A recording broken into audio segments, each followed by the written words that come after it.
For people that enjoy pain, inflicting pain, they see that erotic pain differently than the average person does.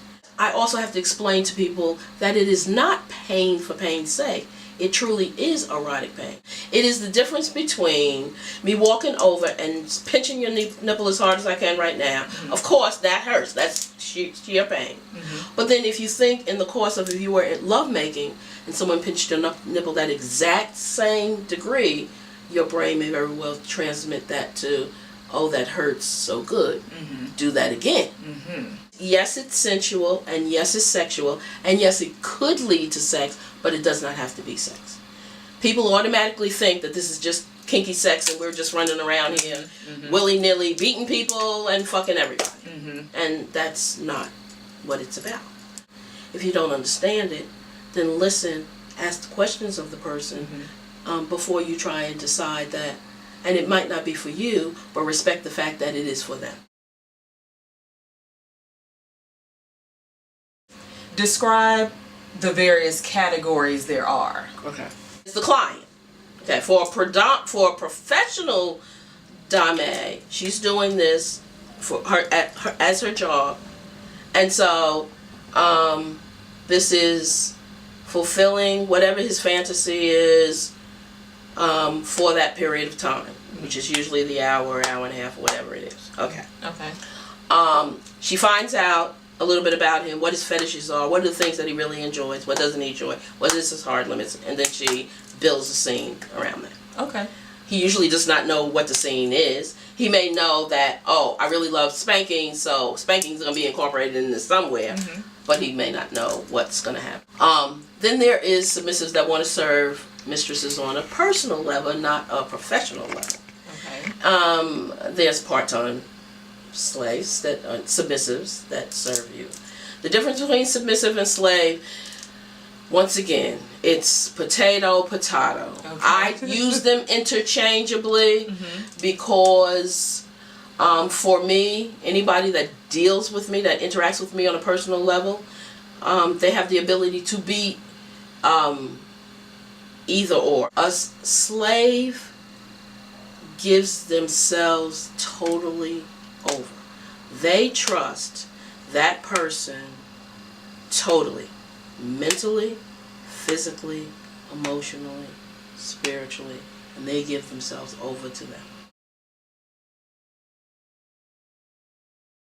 This is dough, which is a super soft, and if you feel it, you can see what I'm talking about. Oh, okay. I mean, it's very soft, it's very light, it's very, very different. And then they have all kinds. The wider the tails, the thuddier the flogger is going to be. Okay. The thinner the tails, the stingier the flogger is. Feel the difference in the leather? Right. Oh, yeah. You see what I'm saying? Yeah. Yeah. So that's going to give a little bit more of a wallop than this will. Right. Right. We'll take away the sense of sight. So now you don't see and you don't know which one of these. So your head is trying to figure out, well, is it this or is it this? Right. You know, is it this one or is it this one? You know, what is she hitting me with? Because you can no longer see it. You can do wax play on someone, which is warm wax. You don't use beeswax, but if you're dropping wax on them or whatever, and that's a warm sensation.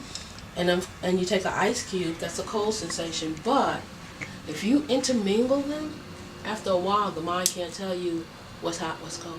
It adds like an entirely different dynamic to sensation. I would think. Yeah. And that's what we do. We play with sensation. I want to say this so that all of you can understand. It is safe, it is sane, and it is consensual, and it is always all three. Okay. And BDSM. That's what changes the difference between the psychopath and what we do. Right. Exactly.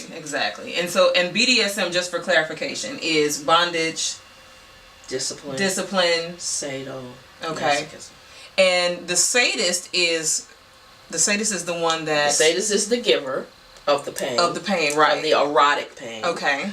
the masochist is the one that receives that.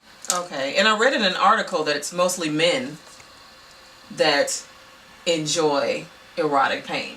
From your experience, is that the case? No? It is only men that go to professionals. We live in a male-dominated society. Mm-hmm. Come on, girlfriend. Mm-hmm. You work every day. You know what the deal is. Yeah. Okay. That in of itself being the case, how many women you know can slap down $200-$250 for an hour and a half? Okay. I understand. So it don't matter whether you want it. Mm-hmm. You can't damn afford it. Okay, so the men, they're paying for it in a professional capacity. Okay. We have different groups. We have a Whippersnappers here in Atlanta. Okay. It is a group for age 21 to 39. Mm-hmm. And it is for that age group because they want to stay amongst their own age. You know, sometimes 20-something-year-old doesn't particularly want to come to me, and that's understandably so.